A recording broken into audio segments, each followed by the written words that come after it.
हम जलवायु विज्ञान के कुछ नए शोध पत्रों का विश्लेषण कर रहे हैं। हमारा मकसद है उस कोर इंजन को समझना जो असल में पूरी दुनिया के मौसम को चलाता है। शोधकर्ता इसे ENSO कहते हैं। हाँ, बिल्कुल। और ENSO का मतलब है El Nino southern oscillation. Oscillation का मतलब है एक ऐसा दोलन जो एक छोर से दूसरे छोर तक जाता है। इन स्रोतों में प्रशांत महासागर के तापमान के इस पूरे चक्र को बहुत बारीकी से समझाया गया है। सही कहा। और मुझे ये काफी दिलचस्प लगा कि इसकी 3 मुख्य अवस्थाएं होती हैं। हाँ, एक तटस्थ अवस्था होती है जिसे हम पृथ्वी की डिफॉल्ट सेटिंग कह सकते हैं, और फिर 2 चरम अवस्थाएं होती हैं, एक गर्म जिसे एल नीनो कहते हैं और दूसरी ठंडी यानी ला नीना। और ये पूरा चक्र हर 2 से 7 साल के अनियमित अंतराल पर खुद को दोहराता है। अब देखिए, किसी भी मशीन में क्या खराबी आई है ये जानने के लिए सबसे पहले हमें उसकी डिफॉल्ट सेटिंग को समझना होगा। तो प्रशांत महासागर के एक विशाल 3D क्रॉस सेक्शन को विजुअलाइज करते हैं। इस बड़े से पानी के टैंक की जो नॉर्मल कंडीशन है, जिसे न्यूट्रल फेज कहते हैं, उसमें क्या हो रहा है? मैं समझाती हूँ। इस 3D मॉडल को इमेजिन करना ही सबसे बेस्ट तरीका है। मान लीजिए कि प्रशांत महासागर एक बहुत बड़ा बाथटब है और भूमध्य रेखा यानी इक्वेटर के ठीक ऊपर हवाओं की एक बहुत ताकतवर नदी बह रही है। अच्छा, जिसे हम ट्रेड विंड्स या व्यापारिक पावने कहते हैं। जी हाँ, वही। इनकी एक बहुत खास बात होती है। ये हमेशा पूर्व से पश्चिम की तरफ चलती हैं, यानी साउथ अमेरिका के पेरू तट से लेकर एशिया और ऑस्ट्रेलिया की तरफ। तो क्या ये हवाएं पानी को अपने साथ ढकेलती हैं? मतलब जैसे अगर मैं किसी गर्म चाय की प्याली पर फूंक मारूं तो सतह का पानी आगे बढ़ता है, वैसा कुछ? अरे वाह, ये बहुत ही शानदार एग्जाम्पल दिया आपने। ठीक वैसा ही होता है, बस ये एक प्लैनेटरी लेवल पर हो रहा है। सूरज की तेज गर्मी महासागर की सतह को गर्म कर देती है और ये जो ट्रेड विंड्स हैं, ये एक विशाल झाड़ू की तरह इस गर्म पानी को पश्चिम की तरफ धकेलती रहती हैं। वेट, तो इसका मतलब ये हुआ कि महीनों तक हवा के धकेलने की वजह से वो सारा गर्म पानी पश्चिम में जाकर जमा हो जाता है, इंडोनेशिया और फिलीपींस के पास। बिल्कुल, वहाँ एक बहुत बड़ा वार्म पूल बन जाता है और यही वो जगह है जहाँ असली जादू होता है। हम सब जानते हैं कि गर्म पानी तेजी से भाप बनता है। इवापोरेशन होता है वहाँ। सही कहा। तो जब इतने बड़े एरिया का गर्म पानी भाप बनकर ऊपर उठता है, तो वो वहाँ हवा का एक खालीपन छोड़ देता है, जिसे हम लो प्रेशर कहते हैं। अच्छा, और इस लो प्रेशर की वजह से क्या होता है? ये नमी से भरी हवा ऊपर जाती है, ठंडी होती है, घने काले बादल बनाती है और वहाँ मूसलाधार बारिश होती है। ये वही विशाल इंजन है जो हमारे भारतीय मॉनसून को भी ताकत देता है। Oh wow! तो ये हमारे 3D मॉडल का वेस्टर्न हिस्सा हो गया, जहां भारी बारिश हो रही है। लेकिन एक मिनट, अगर सतह का सारा पानी हवाओं ने पश्चिम की तरफ ढकेल दिया है, तो पूरब में क्या हो रहा है? पेरू के तट पर तो पानी की जगह खाली हो गई होगी। यही तो नेचर का कमाल है। प्रकृति को खाली जगह पसंद नहीं है। उस खालीपन को भरने के लिए एक प्रोसेस होता है जिसे अपवेलिंग कहते हैं। क्योंकि ऊपर का पानी खिसक गया है, इसलिए महासागर की गहराइयों से नीचे का पानी एक लिफ्ट की तरह ऊपर उठने लगता है। और ये नीचे से आने वाला पानी ऑब्वियसली बहुत ठंडा होता होगा। ठंडा तो होता ही है, पर ये जीवन का अमृत भी है। समुंदर की गहराई में सूरज की रोशनी नहीं जाती, वहां मरे हुए जीवों और मिनरल्स का भंडार होता है। अच्छा, तो वो सब सतह पर आ जाता है। हाँ, ये ठंडा पानी अपने साथ भारी मात्रा में न्यूट्रिएंट्स लेकर सतह पर आता है। इस ठंडे पानी से वहां हाई प्रेशर बनता है, यानी आसमान साफ रहता है और बारिश नहीं होती। बारिश नहीं होती, पर समुद्री जीवों की दावत हो जाती है। एकदम सही। इन न्यूट्रिएंट्स की वजह से मछलियों की तादाद इतनी बढ़ जाती है कि पेरू की फिशिंग इंडस्ट्री दुनिया की सबसे बड़ी इंडस्ट्रीज में से एक बन जाती है। तो अगर मैं इस पूरे 3D मॉडल को एक साथ देखूं, हाँ। पश्चिम में गर्म पानी भाप बनकर बारिश कर रहा है, फिर वो हवा ऊपर ही ऊपर वापस पूरब की तरफ आती है, ठंडी होकर नीचे बैठती है, हाँ। और समुंदर के अंदर ठंडा पानी ऊपर आ रहा है। हाँ, ये आकाश से लेकर पाताल तक एक विशाल चक्र बन गया है। जैसे साइंस की भाषा में वॉकर सर्कुलेशन कहा जाता है, राइट? जी बिल्कुल, आपने एकदम सटीक वर्णन किया। यही वॉकर सर्कुलेशन है। तो ये हो गई हमारी मशीन की डिफॉल्ट सेटिंग। सब कुछ एकदम बढ़िया चल रहा है, किसान खुश हैं, मछुआरे खुश हैं।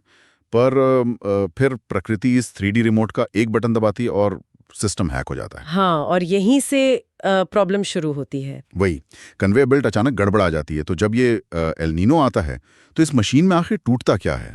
देखिए, एल नीनो इस सिस्टम का गर्म चरण या वार्म फेज है। एल नीनो का मतलब होता है छोटा लड़का। लेकिन दक्षिण अमेरिका के पेरू के मछुआरों ने 16वीं शताब्दी में से ये नाम क्यों दिया? उन्हें क्रिसमस के आसपास हवाओं के इस बदलाव से इतना डर क्यों लगता था? इसका सीधा संबंध उस अपवेलिंग से है जिसकी हमने अभी चर्चा की थी। वो जो ठंडा और पोषक तत्वों से भरा पानी होता है, वो फाइटोप्लैंक्टन को पनपने में मदद करता है। और उन्हें खाने के लिए छोटी मछलियां आती हैं। बिल्कुल, और उनके पीछे बड़ी मछलियां। मछुआरों की पूरी अर्थव्यवस्था इसी इकोसिस्टम पर टिकी थी। लेकिन उन्होंने सदियों से एक पैटर्न देखा कि अक्सर क्रिसमस के आसपास समुद्र का पानी अचानक असामान्य रूप से गर्म होने लगता है। अच्छा, तो अपवेलिंग रुक जाती है? हाँ, अपवेलिंग पूरी तरह रुक जाती है और मछलियां वहां से रातों रात गायब हो जाती हैं। क्योंकि ये घटना अक्सर क्रिसमस के समय होती थी, इसलिए उन्होंने इसे स्पेनिश में शिशु ईसा या क्राइस्ट चाइल्ड के संदर्भ में एल नीनो नाम दे दिया। तो तकनीकी रूप से अगर देखा जाए तो समुद्र के अंदर ऐसा क्या टूट जाता है कि पानी इतना ज्यादा गर्म हो जाता है? जो व्यापारिक पवनें या आपकी भाषा में कहें तो जो ट्रेडमिल पानी को धकेल रही थी, वो अचानक बहुत कमजोर हो जाती हैं। क्या कभी ऐसा भी होता है कि वो उल्टी चलने लगे? हाँ, कई बार तो पछुआ हवाओं या वेस्टलीज के झोंके इतने तेज हो जाते हैं कि व्यापारिक पवनों की दिशा ही पलट जाती है। मतलब जो गर्म पानी इंडोनेशिया और फिलीपींस के पास जमा था, वो अब गुरुत्वाकर्षण के कारण वापस लौटने लगता है? बिल्कुल, वो गर्म जल पश्चिम से खिसक कर वापस दक्षिण अमेरिका के पेरू तट की ओर आ जाता है। जैसे ही ये गर्म पानी वहां पहुंचता है, नीचे से ठंडे पानी के ऊपर आने की जगह पूरी तरह से बंद हो जाती है। तो अपवेलिंग ब्लॉक हो गई। हाँ, और सबसे बड़ी बात, जहां गर्म पानी जाएगा वहां का वायुमंडलीय लो प्रेशर और बारिश का पूरा सिस्टम भी उसी के साथ यात्रा करेगा। यही कारण है कि पेरू और इक्वाडोर के तटों पर जहां सामान्य रूप से रेगिस्तानी सूखा रहता है, वहां भयानक बाढ़ आ जाती है। और जो बारिश इंडोनेशिया और ऑस्ट्रेलिया में होनी चाहिए थी, वहां नमी खत्म हो जाने से गंभीर सूखा और जंगलों में आग लगने की घटनाएं होने लगती हैं। यही एल नीनो का गर्म चरण है। और इसके ठीक विपरीत जो स्थिति होती है उसे ला नीना कहा जाता है, जो कि शीत चरण है। ये दोनों असल में स्पेनिश शब्द हैं। हाँ, एल नीनो का मतलब होता है छोटा लड़का और ला नीना का मतलब छोटी लड़की। तो क्या ला नीना में मशीनरी उल्टी दिशा में चलने के बजाय ओवरड्राइव में चली जाती है? हाँ, इसे एक शक्तिशाली ओवरड्राइव ही समझना चाहिए। ला नीना के दौरान व्यापारिक पवनें सामान्य से कहीं अधिक ताकतवर हो जाती हैं। मतलब ट्रेडमिल अपनी फुल स्पीड से भी तेज चलने लगती है? बिल्कुल, ये सुपरचार्ज्ड हवाएं पूरब से पश्चिम की ओर गर्म पानी को इतनी आक्रामकता से धकेलती हैं कि पश्चिमी प्रशांत में आवश्यकता से अधिक नमी और बाढ़ की स्थिति बन जाती है। और पूर्वी प्रशांत में? वहां अपवेलिंग इतनी तेज हो जाती है कि समुद्र की सतह पर अत्यधिक ठंडा पानी जमा हो जाता है और चरम हाई प्रेशर की स्थिति बन जाती है। रुकावट के लिए माफ कीजिएगा, लेकिन मैंने इन रिसर्च पेपर्स में ओशियानिक नीनो इंडेक्स यानी ONI के बारे में पढ़ा है। हाँ, ONI काफी महत्वपूर्ण पैमाना है। उसमें लिखा है कि जब प्रशांत महासागर के एक विशिष्ट क्षेत्र में समुद्र की सतह का तापमान सामान्य से सिर्फ 0.5 डिग्री सेल्सियस का क्रमिक बदलाव दर्ज करता है, तो आधिकारिक तौर पर चरण बदल जाता है। तो इसे मापने के आधिकारिक आंकड़े क्या कहते हैं? इसके सटीक आंकड़े जो ऐतिहासिक रूप से दर्ज किए गए हैं, उनके अनुसार +4 से +5 डिग्री फ़ारेनहाइट की वृद्धि को कमजोर एल नीनो माना जाता है, +6 से +13 को मध्यम, और अगर इससे भी ज्यादा हो जाए तो? और यदि तापमान विसंगति +14 से +18 डिग्री फ़ारेनहाइट तक पहुंच जाए तो वो एक प्रबल एल नीनो बन जाता है जो पूरी दुनिया की जलवायु को झकझोर देता है। ये तथ्य वाकई में रोंगटे खड़े कर देने वाला है कि ऊष्मा का इतना विशाल भंडार हमारे महासागरों में छिपा है। आपको पता है, पिछले 123 सालों में 22 एल नीनो की घटनाएं दर्ज की गई हैं। 22 घटनाएं, और इन्होंने जो तबाही मचाई है वो तो हिस्ट्री में दर्ज है। अब इस वैश्विक मशीनरी को हम अपने घर यानी भारतीय उपमहाद्वीप पर लेकर आते हैं। ये सबसे जरूरी हिस्सा है। मेरे नोट्स में ऐतिहासिक केस स्टडीज का एक पूरा सेक्शन है। प्रशांत महासागर में होने वाली इस उथल पुथल का सीधा असर हमारी थाली, हमारी कृषि और हमारे मानसून पर कैसे पड़ता है। ये मानसून का हाईजैक होना असल में काम कैसे करता है? भारतीय मानसून का तंत्र मुख्य रूप से इस बात पर निर्भर करता है कि तिब्बत का पठार गर्मियों में कितना गर्म होता है और हिंद महासागर से कितनी नमी भरी हवाएं भारत की तरफ आती हैं। तो अल नीनो इसमें कैसे दखल देता है? दक्षिण पश्चिम मानसून बहुत कमजोर पड़ जाता है। इसके ऐतिहासिक आंकड़े क्या कहते हैं? मतलब भारत में इसका कितना बुरा असर हुआ है? अगर हम मौसम विज्ञान विभाग के पिछले 123 वर्षों के रिकॉर्ड को देखें तो 22 अल नीनो घटनाएं दर्ज की गई हैं और आश्चर्यजनक रूप से इनमें से 16 बार भारत को भयंकर सूखे का सामना करना पड़ा है। 22 में से 16 बार सूखा, ये तो बहुत बड़ा आंकड़ा है। हाँ, मानसून की बारिश अपने लॉन्ग पीरियड एवरेज या एलपीए के 94% या उससे भी नीचे गिर जाती है। खरीफ की फसलें जैसे धान, मक्का और कपास की बुआई में भयंकर देरी होती है। मुझे याद आ रहा है कि कुछ साल पहले भी ऐसा ही भारी सूखा पड़ा था। सही याद है आपको। 1982, 1997 और हाल ही में 2014 से 2016 के बीच की घटनाएं इसके सबसे प्रबल उदाहरण है, जब भारत ने गंभीर हीटवेव और कृषि संकट झेला था। ये अनुपात बहुत ही डरावना है। तो क्या ला नीना इसका सीधा समाधान है? ला नीना के दौरान भारत में स्थितियां कैसी होती हैं? ला नीना के दौरान भारत में मानसून अति सक्रिय हो जाता है। बंगाल की खाड़ी से नमी बहुत तेजी से भारत के भूभाग की ओर खिंची चली आती है, जिससे उत्तर पश्चिम भारत में भारी बारिश होती है। इसका एक बहुत ही दुर्लभ और ऐतिहासिक उदाहरण हमने हाल ही में देखा था ना। ओह, आप 2020 से लेकर 2023 के ट्रिपल डिप ला नीना की बात कर रहे हैं? हाँ बिल्कुल, जो मेरे रिसर्च टैग का एक प्रमुख हिस्सा है। लगातार 3 साल ला नीना। 1950 के बाद से दर्ज मौसम के इतिहास में यह केवल तीसरी बार हुआ था जब ला नीना लगातार 3 साल तक बना रहा। इसी ट्रिपल डिप के कारण 2022 में भारत में अधिशेष या सरप्लस वर्षा दर्ज की गई थी। तो बारिश तो अच्छी बात है, लेकिन क्या ला नीना से कोई नुकसान भी होता है? हाँ, ला नीना का एक और प्रभाव सर्दियों में दिखता है। सर्दियों में क्या होता है? बारिश तो मानसून का हिस्सा है ना। ला नीना उत्तरी गोलार्ध के जेट स्ट्रीम्स को बदल देता है, जिससे साइबेरिया की ओर से आने वाली बर्फीली हवाओं को उत्तर भारत में घुसने का सीधा रास्ता मिल जाता है। ओह, मतलब कड़ाके की ठंड। बिल्कुल। इसी वजह से ला नीना के वर्षों में भारत में कड़ाके की और जानलेवा ठंड पड़ती है। मतलब ये दोनों ही स्थितियां अति की हैं। या तो भयंकर सूखा या फिर विनाशकारी बाढ़ और ठंड। यहाँ तक तो हमने मौसम की बात की, लेकिन अब एक ऐसे पहलू पर आते हैं जो इन रिपोर्ट्स में मुझे सबसे ज्यादा परेशान करने वाला लगा। आप मुक्त तबाही की बात करें? हाँ, ये प्राकृतिक मशीनरी सिर्फ मौसम ही नहीं बल्कि पूरी दुनिया के इकोसिस्टम और इंसानी स्वास्थ्य को कैसे बीमार कर रही है। पारिस्थितिकी या इकोलॉजी के दृष्टिकोण से अल नीनो एक साइलेंट किलर है। हमने जिस अपवेलिंग की रुकने की बात की थी, वो समुद्र की पूरी खाद्य श्रृंखला को ध्वस्त कर देती है, क्योंकि न्यूट्रिएंट्स ऊपर नहीं आ पाते। सही कहा।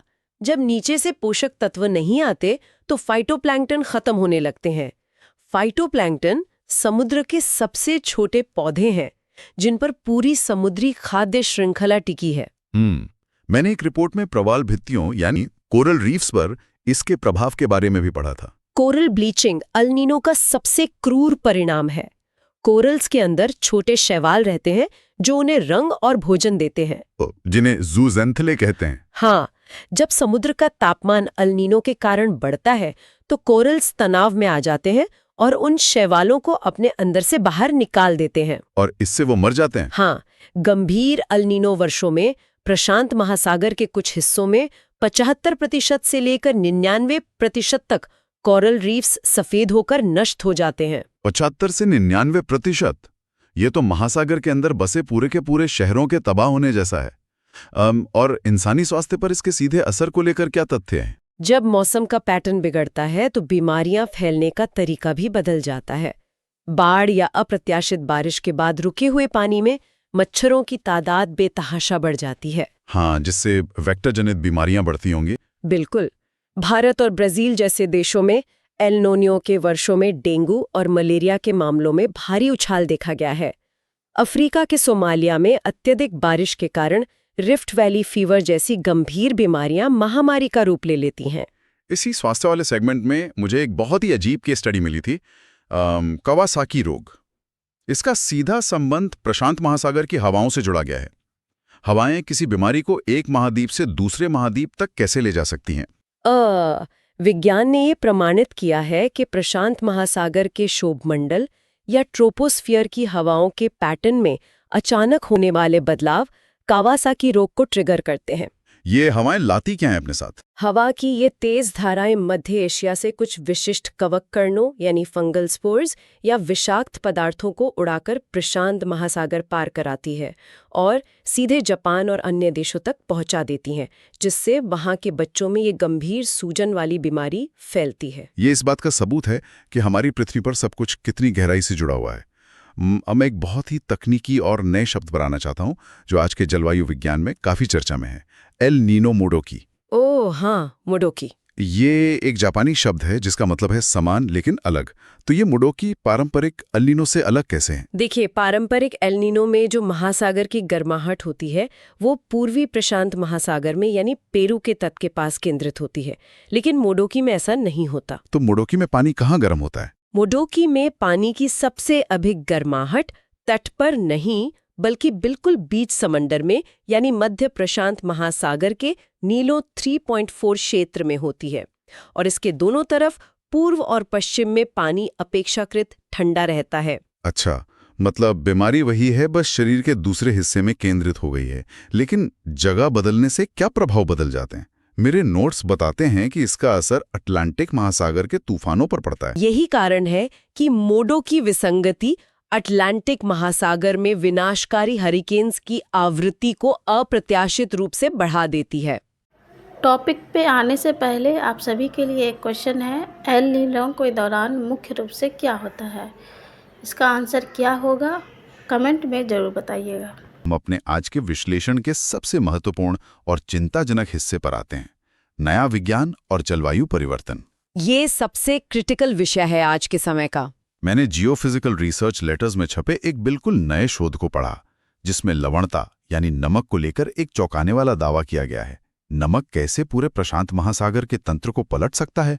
अगर हम अपनी पुरानी एनालॉजी पर लौटें तो क्या इसका मतलब ये है कि उस विशाल ट्रेडमिल पर अचानक वजन बढ़ गया है? यह तुलना बिल्कुल सटीक है। इस शोध ने बताया कि पश्चिमी प्रशांत महासागर में पानी का खारापन एल नीनो की तीव्रता को तय करने में एक गुप्त उत्प्रेरक या कैटलिस्ट की तरह काम करता है। तो खारेपन से पानी भारी हो जाता है? हाँ, विज्ञान का एक बहुत ही बुनियादी नियम है। पानी में जितना अधिक नमक होगा उसका घनत्व या डेंसिटी उतनी ही अधिक होगी और पानी उतना ही भारी हो जाएगा। तो जब पश्चिमी प्रशांत का पानी वाष्पीकरण के कारण बहुत ज्यादा खारा और भारी हो जाता है तो क्या वो भारी जल महासागरीय धाराओं को प्रभावित करता है? जी हाँ, वह भारी और खारा पानी सतह के नीचे की ओर धंसता है और महासागरीय धाराओं को पूर्व की ओर वापस लौटने के लिए एक अतिरिक्त मैकेनिकल धक्का यानी मैकेनिकल पुश देता है। और इससे एल नीनो पर क्या असर पड़ता है? इसी भौतिक प्रक्रिया के कारण यह बढ़ा हुआ खारापन एल नीनो की ताकत को 20% तक बढ़ा सकता है। 20% की वृद्धि एक महासागर के स्तर पर यह बहुत ही विनाशकारी ऊर्जा है। और तबाही यहीं नहीं रुकती, हम एक पॉजिटिव फीडबैक लूप में प्रवेश कर चुके हैं। ऐतिहासिक रूप से जो चरम ENSO घटनाएं हर 20 साल में एक बार होती थीं, समुद्र के लगातार गर्म होने के कारण अब वो हर 10 साल में होने लगी हैं। इसका एक बहुत बड़ा कारण परमाफ्रॉस्ट का पिघलना भी बताया गया है। आर्कटिक और टुंड्रा क्षेत्रों में जो हजारों सालों से जमी हुई बर्फ है, उसके नीचे असल में क्या छिपा है? उस परमाफ्रॉस्ट के नीचे भारी मात्रा में कार्बन, मीथेन और रेडॉन जैसी रेडियोधर्मी गैसें दबी हुई हैं। और अब वो पिघल रही हैं। बिल्कुल, बढ़ते तापमान के कारण जब ये बर्फ पिघल रही है तो विशेषकर मीथेन वायुमंडल में रिस रही है। मीथेन कार्बन डाइऑक्साइड की तुलना में 25 गुना से भी अधिक शक्तिशाली ग्रीन हाउस गैस है। तो ये एक दुष्चक्र बन गया है। हाँ, ये गैसें पृथ्वी को और अधिक गर्म करेंगी, जिससे समुद्र का तापमान बढ़ेगा और एल नीनो और भी खतरनाक होता जाएगा। ये एक ऐसा अंतहीन चक्र बन चुका है जिसे तोड़ना फिलहाल असंभव लग रहा है। हाँ, ये एक बहुत ही डरावनी तस्वीर है। तो क्या हमारा विज्ञान इस उभरते हुए खतरे से मुकाबला करने के लिए या कम से कम इसकी भविष्यवाणी करने के लिए कुछ नई तकनीक विकसित कर पाया है? यहीं पर आर्टिफिशियल इंटेलिजेंस या AI एक उम्मीद की किरण लेकर आता है। भारत के इनकॉइस यानी INCOIS हैदराबाद ने एक बहुत ही उन्नत डीप लर्निंग AI मॉडल विकसित किया है। अच्छा, उस मॉडल का नाम क्या है? उसका नाम है BCNN Bayesian convolutional neural network. ये नाम तो काफी जटिल है, लेकिन इसका बुनियादी काम पुराने मॉडल से अलग कैसे है? देखिए, पुराने स्टैटिस्टिकल या डायनामिक मॉडल मुख्य रूप से वायुमंडल और महासागर के वर्तमान भौतिक समीकरणों पर काम करते थे और अधिकतम 6 से 9 महीने का पूर्वानुमान दे पाते थे। और ये नया एआई मॉडल? लेकिन BCNN मॉडल प्रोबेबिलिटी या संभावनाओं और ऐतिहासिक पैटर्न के विशाल डेटा सेट पर खुद को लगातार प्रशिक्षित करता है। ये 15 महीने पहले ही सटीक भविष्यवाणी करने की क्षमता रखता है। 15 महीने? ये तो बहुत बड़ा जंप है। बिल्कुल। उदाहरण के लिए इसी AI मॉडल ने बहुत पहले ही यह पूर्वानुमान लगा लिया था कि 2024 के उत्तरार्ध में ला नीना के उभरने की 70% से 90% तक संभावना है। कृषि प्रधान देशों के लिए 15 महीने का एडवांस नोटिस मिलना एक जीवन रक्षक हथियार की तरह है। अब इससे किसानों को कौन सी फसल बोनी है और सरकारों को जल प्रबंधन कैसे करना है, इसकी योजना बनाने का पर्याप्त समय मिल जाता है। यही आधुनिक विज्ञान की असली जीत है। आपदा को शायद रोका ना जा सके, लेकिन उसके लिए खुद को तैयार जरूर किया जा सके। चलिए, तो अब हम अपने इस सफर के अंतिम पड़ाव पर आ गए हैं। आज हमने प्रशांत महासागर की गहराई में उतरकर इस पूरी मशीनरी को डिकोड किया। हमने समझा कि कैसे वाटर सर्कुलेशन और अपवेलिंग का नाजुक संतुलन काम करता है। और कैसे एल नीनो हमारी ट्रेडमिल को पलटकर भारत में सूखा लाता है, और कैसे ला नीना का ओवरड्राइव बाढ़ और ठंड का कारण बनता है। बिल्कुल। और हमने ये भी देखा कि ये सिर्फ किताबों में पढ़ने वाला भूगोल का कोई अध्याय नहीं है, चाहे वो मोडकी के कारण अटलांटिक में बढ़ते तूफान हो, खारेपन का नया शोध हो या कोरल रीफ्स का विनाश हो। हाँ, ये वो तंत्र है जो ये तय करता है कि हमारी खाद्य सुरक्षा कैसी रहेगी, हमारी अर्थव्यवस्था कैसे चलेगी और हमारे सामने क्या स्वास्थ्य संकट आएंगे। आज का ये विश्लेषण इस बात को साबित करता है कि प्रकृति की हर कड़ी आपस में गहराई से जुड़ी है। और इस रहस्यमयी मशीनरी के विचार के साथ हम आज का ये डीप